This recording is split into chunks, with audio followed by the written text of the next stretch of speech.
Good evening और सभी मित्रों को प्रेम प्रणाम।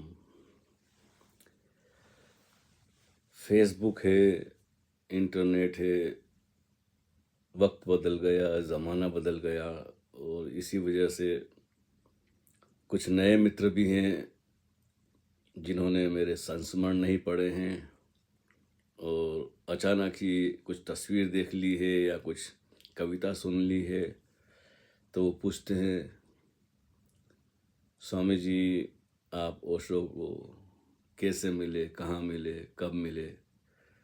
तो मैं उनसे कहता हूँ भाई कि मैंने संस्मरणों में अपनी सारी बातें, जब से ओशो से मुलाकात हुई तब से लेके अब तक की बहुत सारी बातें करीब करीब कह दी है। आप ज़रूर पढ़ें। नहीं स्वामी जी किताब वगैरह तो कहाँ मिलेगी, ऐसा वैसा, वो आप बता देना मुझे, मेरी बड़ी इच्छा है कि आपके बारे में जानूं। तो अनुरोध होता है नए मित्रों का और वो पढ़ना शायद चाहते नहीं हैं। वैसे तो सारे 4 भाग है संस्मरणों के। एक शिष्य की अंतर यात्रा के 4 भाग हैं और फिर कविताएं भी हैं और फिर प्रश्नोत्तरी की भी 2 पुस्तकें उपलब्ध हैं। लेकिन अब ज़माना हो गया है कि लोग पढ़ना नहीं चाहते, सुनना चाहते हैं, देखना चाहते हैं। सुनने से भी ज़्यादा देखते हुए सुनना चाहते हैं। जैसे हम फिल्म देखते हैं ना, तो उसमें एक जीवंत सामने, हमारी आंखों के सामने चलता फिरता जगत होता है। तो खैर कोशिश करता हूँ। मैंने अपनी ये पुस्तक खोल ली है।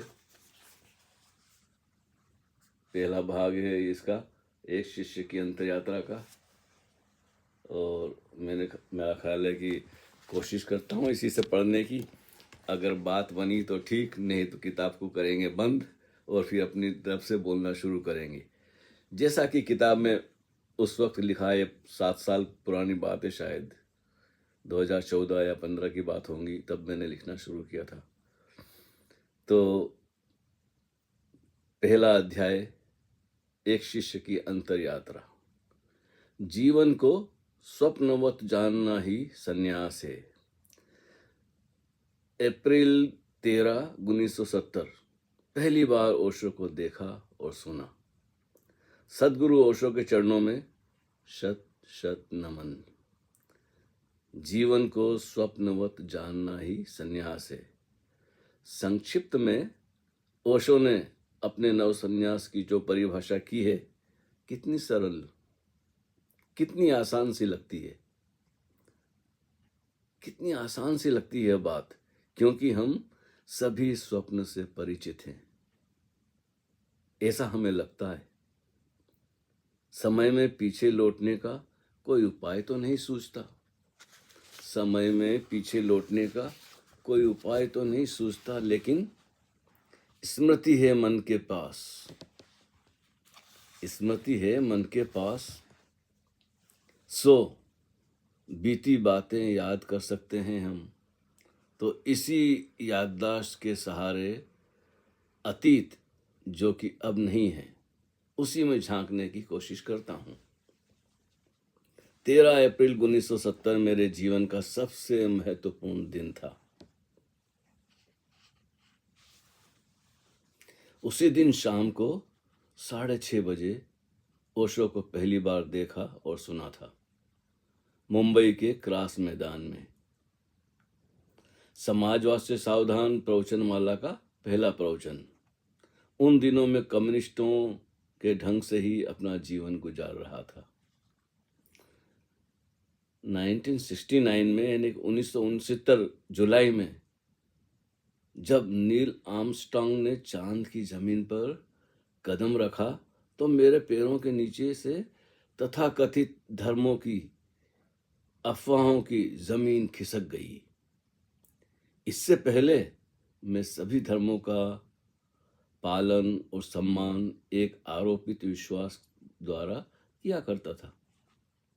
मंदिर, मस्जिद, चर्च, मज़ारें और सभी बाबाओं को हाथ जोड़े, सर झुकाए हुए कुछ न कुछ मांगने को ही प्रार्थना समझता था, धर्म समझता था। फिर कार्ल मार्क्स और लेनिन के विचारों में उनकी समाज की धारणाओं में सच्चाई नजर आने लगी। इसके बावजूद भी मैं बहुत निराश और हताश हो चुका था। मुंबई के फिल्म स्टूडियो में चक्कर लगा लगा कर तंग आ चुका था। बॉलीवुड की फिल्मों में कोई चांस नहीं मिला, न एक्टिंग का और न कुछ लिखने का। जो काम मैं करना चाहता था उस दिशा में कोई मौका नहीं मिल रहा था। जो काम मैं करना चाहता था उस दिशा में कोई मौका नहीं मिल रहा था। इसलिए बहुत निराश, होपलेस होकर मैं भीतर से टूट चुका था। मैं ज़्यादातर फिल्म स्टूडियो यानी कि मैं ज़्यादातर फिल्मालय स्टूडियो और ज्योति स्टूडियो में जाता रहता, लोगों से मिलता। ज्योति स्टूडियो में एक प्रोड्यूसर थे, मोतवानी जी। वो कोई फिल्म बना रहे थे शौकत थानवी के उपन्यास पर। उन्होंने मुझे स्टोरी सुनाई तो मैंने उन्हें 8 गीत लिखकर दिए। मोतवानी जी बोले, आजकल तो गीतकार का नाम बिकता है, किसी मशहूर गीतकार से मुझे 1-2 गीत तो लिखवाने ही पड़ेंगे। मैं उनसे कई बार मिला, उनकी फिल्म तो नहीं बनी, पर एक दिन उन्होंने कहा, मेरा वॉशिंग पाउडर का होलसेल का बिजनेस है, ये लो 10 पैकेट, तुम्हें 50% कमीशन मिलेगा, आधा आधा यानी 50% का मिलेगा, तुम इन्हें बेचो। इस तरह रोजी रोटी के लिए उल्टे सीधे धंधे करके मुझे अपना गुजारा करना पड़ता था। संगीतकार जयकिशन जी से भी मिला तो वो बोले, बेटे अभी पढ़ाई करने के दिन हैं, पहले पढ़ाई करो। इस तरह हर कोई मुझे सलाह दे देता और फिल्मों में एक्स्ट्रा के तौर पर काम करने की मेरी कोई इच्छा नहीं थी। नौकरी में करना नहीं चाहता था। जब कभी भी मैं किसी फिल्म के डायरेक्टर को भी फोन करता या किसी को पत्र लिखता और दूसरी तरफ से जवाब नहीं मिलने पर बड़ा परेशान हो जाया करता। ऐसे में मेरा मन कहीं भी नहीं लगता था। तो शाम को नशा करने या फिल्म देखने के सिवाय मुझे और कुछ सूझता ही नहीं था। ऐसे में अचानक जब आचार्य रजनीश को देखा और सुना तो मार्क्सवादी धारणा बड़ी आत्मघाती सी प्रतीत हुई। मनुष्य केवल शरीर ही है, एक उपयोगी यंत्र है, क्या इससे ज्यादा उसके जीवन में कोई संभावना नहीं है? ओशो की समाजवाद और कम्युनिज्म पर ऐसी आलोचना बहुत दमदार थी। उन दिनों में आत्महत्या करने की भी सोचा करता था। एक ढंग से तो मन में यह तय ही कर लिया था कि 31 दिसंबर 1970 इस जीवन का आखिरी दिन होगा। तो फिर हर शाम कुछ नशा करना, मरीन ड्राइव चौपाटी पर समंदर किनारे बैठे हुए सूरज को डूबते देखना और रात को भोजन करके नशे में धुत होकर सो जाना, यही एक आदत सी हो गई थी। 13 अप्रैल 1970 की शाम भी इसी धुन में मैं क्रॉस मैदान के फुटपाथ से मेट्रो सिनेमा होते हुए मरीन ड्राइव जाने के लिए निकला था।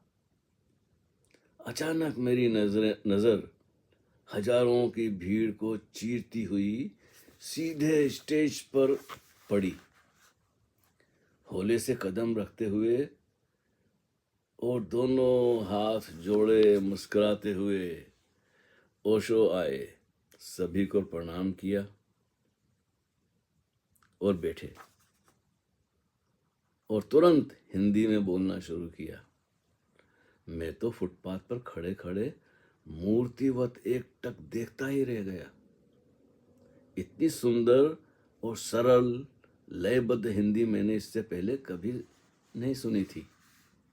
10-15 मिनट बाद फुटपाथ से उतरकर मैं भीड़ में सबसे आखिर में बैठ गया।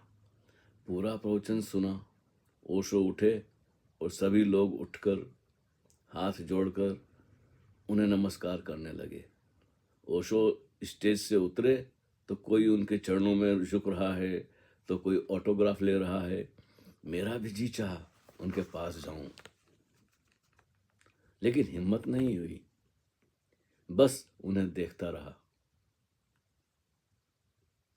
और वे कार में बैठकर विदा हो गए। मेरे अंदर बहुत उथल पुथल होने लगी। मेरे अंदर बहुत उथल पुथल होने लगी। जो भी मैंने सुना है वह मैं भूलना नहीं चाहता था, और जिससे सुना है वह कौन है। ऐसे विचारों ने मुझे घेर लिया। सोचा कहीं से कागज कलम लूं और जो भी याद है उसे लिख लूं। तो नशा करने की बजाय मैंने एक कप चाय पी। भोजन करने की मेरी इच्छा नहीं थी, सो जल्दी ही अपने ठिकाने पर पहुंचा। देर रात तक नींद नहीं आई। उन दिनों मैं गुलशन नंदा के उपन्यास और कवि गोपाल दास नीरज जी को बहुत पढ़ा करता था। तो सोचा कुछ पढ़ूं। कोई किताब उठाई और 2-4 पेज ही मुश्किल से पढ़ने के बाद वापस रख दी। जो कुछ सुना था उसे वैसा का वैसा ही लिखना मुझे बहुत मुश्किल लग रहा था। यानी कि आचार्य रजनीश को का जो पहला प्रवचन मैंने सुना, जी चाहता कि पूरा वैसा का वैसा लिख दूं, लेकिन बड़ा मुश्किल लग रहा था। बस मन ही मन में ओशो से सुनी बातें याद आती रही, और मैं कब सो गया पता नहीं। यहां से नए जीवन का सिलसिला शुरू हुआ। फिर दूसरे दिन शाम को प्रवचन सुनने वहीं पहुंच गया। उन 7 दिनों के भीतर मेरी विचारधारा में बड़ा परिवर्तन आया। उसके बाद जुलाई या अगस्त में पंच महाव्रत पर प्रवचन हुए। मेरी प्रारंभिक शिक्षा भी दिगंबर जैन स्कूल उज्जैन में हुई थी, इसलिए जैन धर्म की देशना से मैं परिचित था। लेकिन इन 5 महाव्रतों पर ओशो की व्याख्या बिल्कुल ही अलग और बहुत सार्थक लगी। अहिंसा, अचौर्य, अकाम, अपरिग्रह और अप्रमाद के कुछ नए ही अर्थ आचार्य जी के मुख से सुनने को मिले, जो कि मौलिक और प्रामाणिक लगे। हिंदू परिवार में रहते हुए भी बचपन में मुझे जैन परंपरा अधिक प्रिय थी। इस प्रवचनमाला के अंतिम दिन फिल्म अभिनेता महिपाल जी ने सूचना दी कि सितंबर में कुल्लू मनाली में ध्यान साधना शिविर होने वाला है, और मुंबई से जिन मित्रों को शिविर में भाग लेना हो वे संपर्क करें। अनुदान की राशि 450 रुपये रखी गई है। मैं आर्थिक स्थिति के कारण मनाली के ध्यान साधना शिविर में नहीं जा पाया। इसी प्रवचनमाला के दौरान मैंने अपने सबसे प्यारे दोस्त इकबाल को कहा कि कल तुमको लेकर कहीं जाना है। इकबाल के परिवार में उनके घर मेरा आना जाना होता रहता था। वे मुस्लिम फैमिली से हैं। मैंने उनको कहा शाम 6 बजे मुझे मेट्रो सिनेमा पर मिलने आ जाना, बहुत खास बात है तुम्हें बताने की। वो ठीक समय पर आ गए, और फिर रोज हम दोनों ओशो को सुनने साथ साथ ही जाया करते थे। उन्होंने कुछ और लोगों से इसकी चर्चा कर दी बात बात में। इकबाल ने अपने मोहल्ले में कुछ लोगों से बात में इसकी चर्चा कर दी कि वे मेरे साथ आचार्य रजनीश के प्रवचन सुनने जाते हैं। बस वहीं से कुछ मुसलमान दोस्तों में गलत फहमी हो गई, और फिर हम दोनों को शक की नजर से देखा जाने लगा कि क्या बात है, ये दोनों अब मोहल्ले में दिखाई नहीं देते। हम दोनों इतने खुश थे कि किसी और से मिलने की और व्यर्थ की बातें करने की इच्छा ही नहीं होती। व्यर्थ की बातें करने की इच्छा ही नहीं होती थी। उन दिनों में अक्सर शाम को क्रॉस मैदान का चक्कर लगाता रहता था, मन ही मन यही सोचकर कि शायद आचार्य जी यहाँ फिर से आ गए हों। ये पहला चैप्टर है, पहला अध्याय है एक शिष्य की अंतर यात्रा का। तो ये तो लिखने वाली बात थी, जैसा लिखा है मैंने शब्द सह वैसा का वैसा ही पढ़ के सुना दिया। लेकिन शायद आज लिखना होता तो मैं ये बात वहां से शुरू नहीं करता, क्योंकि समय के साथ परिवर्तन तो होता ही है। अगर आज अब मुझे याद आता है कि हाँ, इसके पहले जो घटना घटी उसका जिक्र मैंने बड़ा संक्षिप्त में किया। ओशो से मिलने के पहले एक दिन पहले तक बड़ी निराशा में, बड़ी मुसीबतों में, कहो कि ऐसा दुर्भाग्य महसूस होता था कि अब जीवन में कोई सार नहीं है। अच्छा हो कि अंत हो जाए, मैं आत्महत्या कर लूँ, खुदकुशी कर लूँ। ऐसा इकबाल भी कभी कभी मुझसे कहता था, यार तंग आ गए। उनकी भी अपने घर में जमती नहीं थी, वो अकेले थे और उनकी आंटी थी जिसे हम खाला जान कहते थे। अकेला लड़का उनका, और कोई माता पिता वगैरह, कोई बहनें थी जरा दूर मोहल्ले में रहती थी। उनके घर में अक्सर मेरा आना जाना, बैठना होता था, घूमना फिरना और थोड़ा बहुत नशा करना। तो वो भी तंग आ चुके थे, मैं भी तंग आ चुका था। लेकिन जब मैंने ओशो का प्रवचन सुना पहली बार, तो उन दिनों तो मैंने नहीं बताया, लेकिन जब पंच महाभारत पर प्रवचन शुरू हुए तो इकबाल ने ही, मैं देखो कुछ बातें चूक जाती है ना लिखने से, तो उसी ने मुझे अखबार में बताया, क्योंकि शाम को तो हम रोज मिलते थे। तो उसने बोला, अरे कल से प्रवचन होने वाले हैं क्रॉस मैदान में, आचार्य रजनीश, तेरे आचार्य रजनीश आने वाले हैं। उन्होंने अभी तक, इकबाल ने देखा नहीं था ओशो को। मैंने उसे बताया था, या मैंने किसी को सुना उनका नाम रजनीश है, आचार्य रजनीश है, शायद ऐसे कुछ नाम है, और मैं भूल गया तुझे बुलाना। तो उसने बोला, अरे ऐसी क्या बात है, तो देखिए वही वही तो नहीं है। तो उन्होंने वो इवनिंग न्यूज़ होता है ना जो अखबार, वो मुझे बताया, वो फोटो बताई, उसमें कुछ सूचना थी कि कल से प्रवचन होने वाले हैं क्रॉस मैदान में। तो फिर तो वो तैयार हो गया, और मैंने उससे हाँ एक दिन तो मैं गया, शायद कुछ बातें उल्टी सीधी हो जाती। मैंने उनको कहा तुम आ जाओ शाम को। उसे पता नहीं कौन है क्या है, लेकिन मैंने तारीफ बहुत कर दी थी उससे कि तू आ तो सही। तो हम दोनों मिलके कहाँ कहाँ जाते थे, कभी हाजी मलंग जाते थे, तो कहीं कहाँ किसी दरगाह पे, किसी मजार पे, कहीं पहाड़ों में, दूर दूर भटकने निकल जाते थे कभी वीकेंड में। तो खैर बड़ी मुसीबत के दिन थे, और एक कगार पे पहुंच गया था कि अब जीवन में कोई सार नहीं है, और धर्म वगैरह तो सब छूट ही चुके थे। नास्तिक हो गया था मैं, एकदम एथीस्ट हो गया था। तो समय था, और इतना तो कमा लेते थे, खर्चा पानी मतलब आराम से रहते थे पेइंग गेस्ट की तरह। और बस निराशा और उदासी और फिल्म देखना और नशा करना, बस यही जीवन था। तो ये कहना मैंने बड़ा संक्षिप्त में रखा, क्योंकि लिखना था, और ये 2014 की बातें हैं। लेकिन उसकी पृष्ठभूमि में बता दिया कि मैंने 7 साल जीवन में, बम्बई आने के बाद 63 से लेके 70 तक बहुत भटका, स्टूडियो में ये वो, कभी कुछ गाने लिखता, कभी किसको बताता, किसी से मिलता कि कोई। लेकिन निराशा इतनी घनी हो गई कि अब मैंने सोचा कि अब कहाँ जाना लौट कर, और कोई उम्मीद होती है ना, एकदम लगता है कि बहुत हो लिया, अब क्या किया जाए कोई।